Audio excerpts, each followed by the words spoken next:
Chát đã nói. You know, I never thought I'd be the kind of guy to stand on his porch and yell at people to get off his lawn. But let me tell you something. When your front yard turns into a tourist attraction overnight, it kind of changes you. My name's Tom. I'm a pretty laid-back guy, or at least I used to be. 3 years ago, I inherited a little lakefront cabin from my grandfather, a peaceful, tucked-away spot at the very edge of a quiet peninsula in North Carolina. Grandpa Earl built it himself back in the 60s, and it had been in the family ever since. It wasn't anything fancy, no smart tech, no manicured landscaping, just old wooden floors that creaked, a dock that groaned under your feet, and a narrow wooden bridge that connected the peninsula to the rest of the neighborhood. That bridge, by the way, he built himself. Called it his gateway to sanity. For 3 years, it really was my sanctuary. I'd wake up with the sun, sip my coffee on the porch while the morning mist curled up from the lake, maybe cast a line, and catch dinner before noon. The kind of peace people write country songs about. Then came Melissa.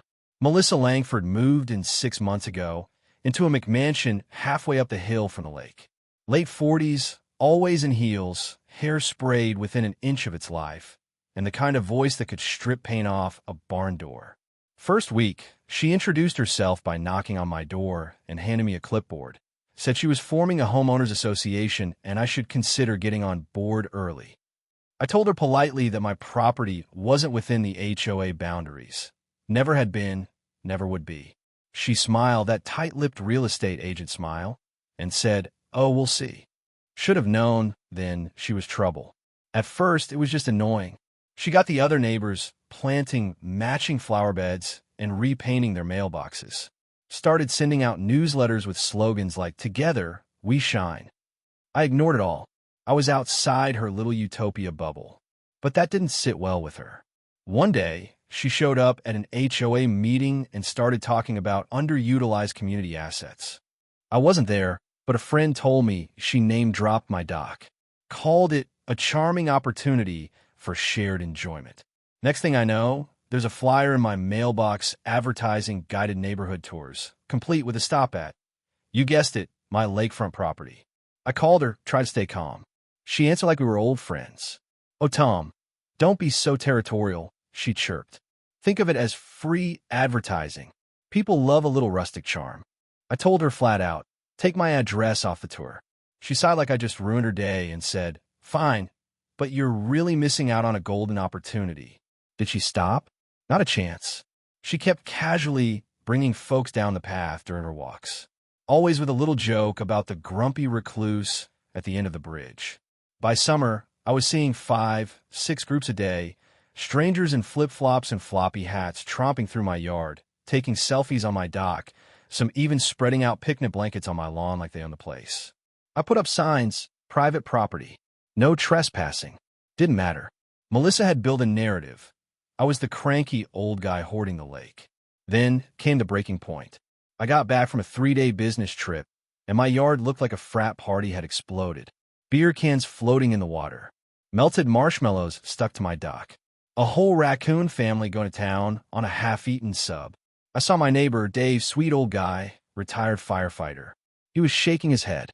"She's been bringing them in by the dozen," he said. "Tells them it's public access and that you're just emotionally unstable."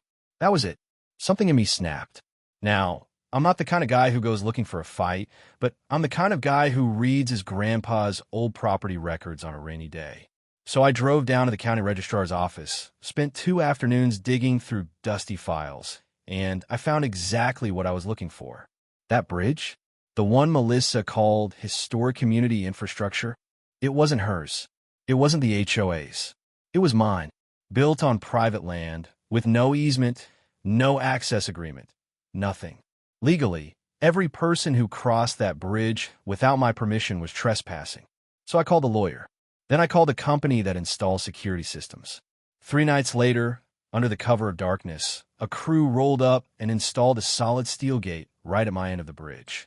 Automatic locks, keypad entry, motion sensors, HD cameras, the works. I even had private property. Violators will be prosecuted, signs professionally mounted. All up to code. All airtight. Next morning, I sat on the porch with a fresh cup of coffee, watching the sunrise and waiting. At 8 a.m. sharp, here comes Melissa. Yellow sundress, megaphone, sunglasses bigger than her forehead, leading a group of about 15 bright-eyed tourists down the path. She stopped cold at the gate. Tried the handle. Nothing. She looked up, spotted the camera, and pressed the intercom. "Tom," she said, voice tight and syrupy, "open this gate right now. You can't just block community access." I took my sweet time getting to the intercom. "Morning, Melissa," I said as pleasantly as I could. "This bridge is private property. You're trespassing. I'm going to have to ask you and your little tour group to turn around." She lost it, started shrieking about heritage, community rights, said I'd be hearing from her lawyer. Meanwhile, her guests looked like they just walked into a horror movie. Some were already backing away. When she tried to climb the gate, I told her I was calling the police. That did the trick. They left in a hurry. I spent the rest of the morning fishing, whistling, not a care in the world. But Melissa wasn't done. That night, she called an emergency HOA meeting, packed the room, demanded I be sanctioned for what she called a hostile takeover of community assets. I brought my lawyer, Sarah, cool as ice, dressed sharper than a Ginsu knife.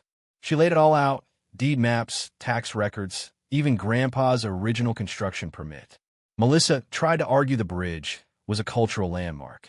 Sarah shut her down in 3 sentences. "The bridge is private," she said. "By promoting it for tourism, this HOA has exposed itself to potential lawsuits. Any further use or mention of Mr. Bishop's property will result in legal action." Silence. You could have heard a mosquito sneeze. That was the turning point. Even Melissa's diehard supporters started to sweat. The HOA lawyer, whom Melissa apparently never bothered to consult, looked like he'd seen a ghost. The board voted to cease all promotion of my land, issued a formal apology, and censured Melissa for overstepping her authority. She didn't take it well. Over the next week, she filed a county complaint about blocked emergency access. Fire chief came out, inspected the gate, gave it a thumbs up. She tried to get the local historical society involved. They laughed her out of the office. Then she organized a protest. About 12 people showed up with handmade signs like "Let us swim" and "Lake access equals freedom." I set up outdoor speakers and played Vivaldi at full volume. They left after 2 hours. Meanwhile, the neighbors who had been renting out Airbnbs and depending on that lake access started feeling the heat. Bookings dried up. A couple of them came over, trying to make nice. Asked if we could find a compromise. I said I'd think about it once Melissa was off the board. Then came the cherry on top. A local news crew got wind of the story. HOA president tries to seize private lakefront. It went semi-viral. They interviewed me, some tourists who said they felt scammed, a few neighbors who described Melissa's bullying tactics. She refused to comment. Her reputation tanked. Clients dropped her like a hot potato. And 3 months after I put up that gate, the HOA held another meeting, this time with a vote of no confidence on the agenda. Melissa showed up looking tired. Her perfect hair was frizzy. Her eyes darted like a trapped animal. The vote wasn't even close. 37 to remove, 5 abstain, 1 loyal weirdo in her corner. She stood up, knocked over her chair, and spat out. "You'll regret this.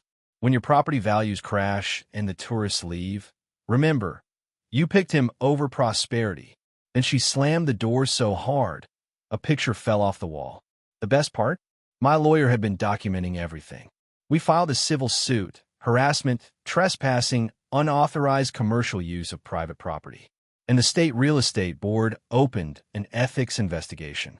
They hit her hard.